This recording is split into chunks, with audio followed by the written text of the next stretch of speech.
Good afternoon, everyone. As you can see, we've got quite an incident going on in the village of Rockton right now.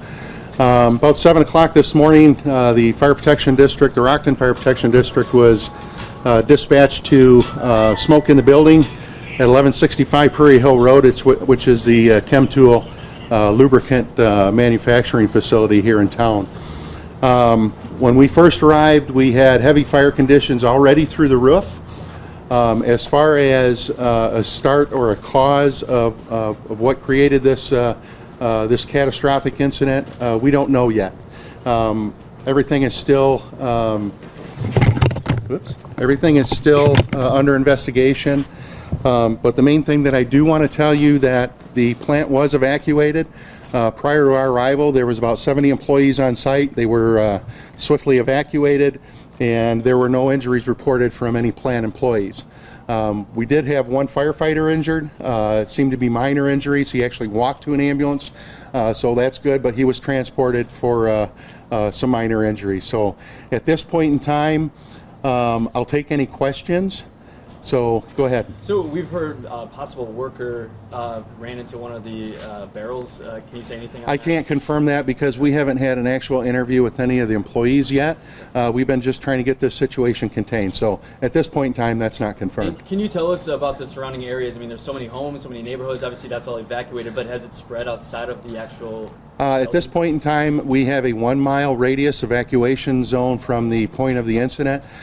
We did do air quality. We have several agencies that are assisting us right now, including the City of Rockford Hazmat. They are doing air quality analysis in the area, and at this point in time, there is no danger to air quality at ground level.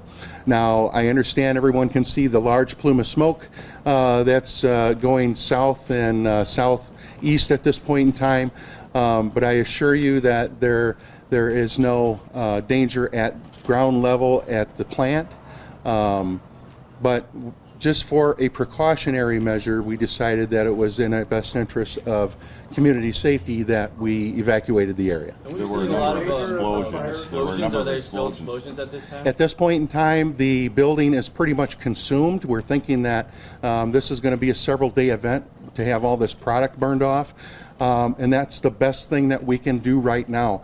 And the main thing is that we don't want an environmental nightmare to occur, and the reason that we would cause that is by the use of water streams.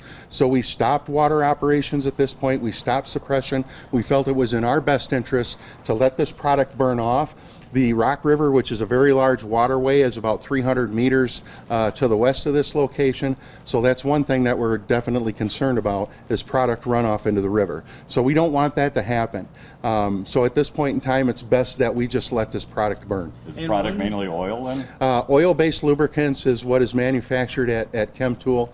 So that's basically what's burning right now. That's all the black smoke. How much oil was in the building, or chemicals at the time? Barrels? I don't know. I can't speculate on how much product was actually involved. And do we know when? I know a lot of people are wondering just when can they come home? Is that too much in the air right now? Right now, we're asking that residents stay out of the area for at least another 2 to 3 hours until we get a better understanding on where this product runoff is going to go, and we're going to just evaluate that from there. So what's the status right now? I mean, you're not fighting it with water. You are just letting. Right now, Andy, the building is completely consumed.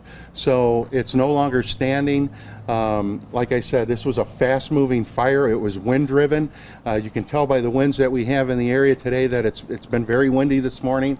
But the main concern that I had, it was the safety of our fire personnel. So we actually the fire personnel actually evacuated one side of the building just to keep those guys safe and not get anybody else injured. And you were telling me 150 people helping through all of this. I mean, can you talk about the help that you had from all over the state line? So right now we have fire agencies from the northern Illinois, southern Wisconsin area.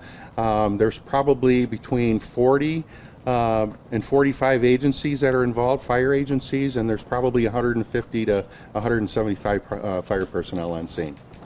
Chief, there was some talk of needing or bringing in some foam to use to treat the fire. Right now, like I said, the suppression stopped, so we're letting this product burn. And that's the safest thing that we can do because we're so concerned about the product runoff into the waterways. Would you say that this is about 0% contained, or is there any type of stopping at this point? Initially, there was no stopping the fire. Like I said, when the first arriving fire engine arrived, there was already fire through the roof. So To be clear, you're less concerned about what's happening in the air, the smoke, the chemicals. You're more concerned about the runoff into the water. that's what we're concerned about right now. And like I said, at ground level, the air quality is good. It's just what you see in being dumped into the atmosphere with the smoke. Are you going to continue kind of obviously monitoring at ground level? Oh, absolutely. It's going to be an ongoing situation probably for the next few days. And Chief, with those next few days, schools are evacuated today. What can they expect tomorrow, the upcoming days? When we get more time and we can do a little bit more evaluation, then we will definitely let you know that. I can't answer that right now, and I don't want to speculate. And how long do you think it'll take? Obviously, you said you haven't talked to any workers yet. How long can we expect to know what exactly happened today? I'm hoping by the end of the day that we'll have some information on what caused the fire and what happened and get some more. For those people that live between the plant and the Rock River where the evacuation zone is, that smoke isn't going to stop anytime soon. No. It doesn't look like it. No. You say a couple hours before they can come back into their homes? Yeah, let us evaluate that first, and I'm thinking probably a couple hours before we can let people start to return. And are you going to check kind of the homes around for any damage or anything? Right now we have recon crews going throughout the village of Rockton and the surrounding areas. We have been getting little spot fires from this in town, also some grass fires and things of that nature. But we do have other agencies that are taking care of those, so we're pretty well covered. And can you tell us, I mean we've heard people, falling ash, burning debris. What do you do if you see that, or are you supposed to just leave it alone, or I know there's a dry, Yeah, I think for the most part, any debris that's falling from the sky is building material debris. It's not any type of a toxic substance or anything that's created from the petroleum product that's manufactured here. There's a lot of cardboard and stuff like that and pallets that are stored in this building as well. So I think for the most part, they're okay. Are you recommending families to not pick up debris, to let other crews take care of that, or if there's something in the way? What we'll do later on in the day and after things get a little bit more under control is that like I said, we'll send recon crews through town, and if there's any large particles or anything like that, then we'll get that picked up. Chief, any estimates to the approximate number of residents that have had to be evacuated? Chief Dixon, can you answer that? We're not sure exactly. It's a work day, so a lot of people were at work this morning. But we've evacuated about 150 homes directly, and then of course the 1 mile radius. We're asking people to evacuate on their own. That is not a mandatory 1 mile radius? You're suggesting 1 mile. Strongly suggesting. Strongly suggesting 1 mile.